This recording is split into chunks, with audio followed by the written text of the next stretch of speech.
Hello, everybody. Welcome to the video today. Obviously, nothing new. Just kidding. I did this thing with the face cam, tell me if you like it or not, and then I also moved the camera so it looks a lot better. I also messed with a lot of settings on it the last, while. I'm gonna fix my hair like 20 times in this video, I can already tell you. But speaking about today's video, let's talk about Daxton Bennick, someone that I am really excited to dive into, someone I'm really excited to tell you guys about, like kind of break down and get in depth with the way that he works and the way that his mind work, not his mind works, or the way that he uses his talent and the talent that he does have. So before the video starts, make sure to consider subscribing and liking. That's all I gotta say. Let's hop into the video where we can talk about Daxton Bennick and the amount of talent the kid has. I think he has a lot of talent, but I think he also has a lot of hard work and time on the bike. And I think that that is obviously really cool and really nice, and a really good trait to have is, you're known as a hard worker. So, Daxton Bennick, in my opinion, is a tremendous, prospect. I think his talent, like I said, is through the roof. He knows what he's doing, and he's been working at it his whole life. He's even had Supercross experience since, the age of whatever. I think it was like 4. I couldn't tell you. But we'll also talk about his results in recent weeks. He's been racing the Supercross Futures program, and what that is, it is a one-off event in the race where you have the Supercross Futures qualifying and main event and the night show. Now they're in the night show, and they just did that the last week at Arlington. That's why we got to see so much of Daxton Bennick. And to be fair, he's won both of them, and I'm curious if he's going to sweep it. I mean, if he can win every Futures event this season, I don't doubt it, but it's not likely. I wouldn't say it's likely. Casey Cochran didn't even look too great, but I think Bomer's definitely got a chance. He's a solid talent as well. I'd break him down if he got the win as well. So, yeah, I mean, it's really nice to see what the Supercross Futures has done. It's a wonderful opportunity for some of these kids to really come out and try and put their name on the map.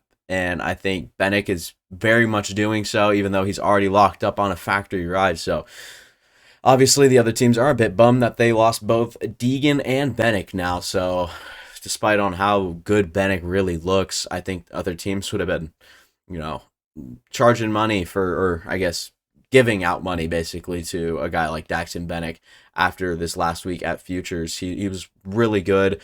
We can talk about Arlington and the way that he dismantled the track. I think his line choice was elite. I think that maybe if he went and did the little thing that he was doing through the Dragon's Back, if he did that through the inside of that corner, I'd be a lot more impressed. But it is what it is. You can't really, get them all, and he's doing it his way, and I respect that. But I think it would be a little bit faster if he did go from the inside. But that's before anyone was really, alternating towards that inside every lap. So it is what it is. He was super solid. I think that he was probably one of, he looked like one of the better 250 guys on the track. Not just in Futures, but he actually looked like he was flowing. He was feeling it. He looked very comfortable. He was definitely doing his thing out there. And more I want to talk about in the way and how he was able to dismantle the track at Arlington was the way that he uses his weight, the way that his technique can really not improve, but the way that it really helps him, and then the way that he can improvise through different sections. And that there's a lot in the whoops. Basically, he can bring his weight. So he's a pretty tall kid. He brings his height and weight into it. So basically, tall kid, meaning you can kind of distort your weight, different ways, a bit like it affects it a little bit more. Because if you're a little shorter guy like Haiden Deegan, even to compare the two, I think that Haiden Deegan would carry his weight side to side faster than Bennick, but I think Bennick's just got more leverage every which way. So he really understands that, and I've seen him use it, and I'm super excited to see more, because the more and more you watch this kid, the more and more you wonder what he's going to pull out of the blue, because he's very solid in the way that he's gone about his business recently. So thought that was also really cool. We could talk about the way that he can improvise through the sections as well. So we saw him kind of through the whoops. He was going, he jumped in. He like kind of wheel tapped the first one, kind of jumped in, started skimming, and then the last four he goes skim, bump, out.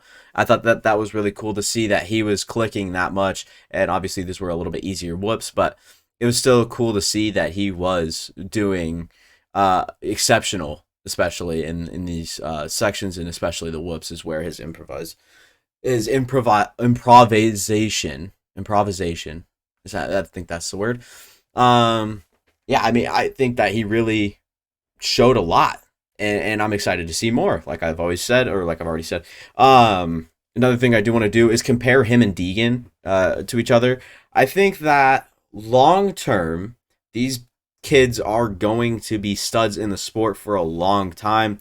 But when it comes to their ceiling right now, I think Deegan's ceiling is high. It's up there. It's up there for sure. I think he's already. I mean, he won a heat race already. He's got 2/4, and then whatever he finished at Arlington in that Triple Crown after having such a bad moto. I think that he's truly got a chance to be, a premier rider in the sport for the next little bit at least. And can't wait to see him start winning championships and whatnot here soon.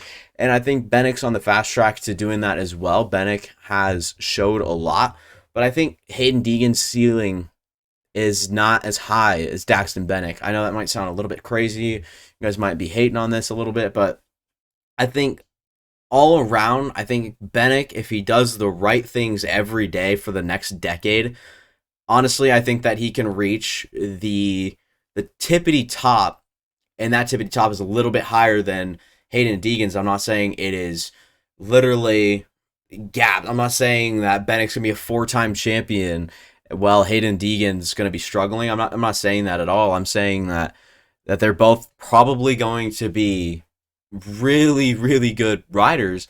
And I think that Daxton Bennick might have a good year, and then Deegan might not have it, and then the next year it might flip flop. So it's hard to judge these guys right now.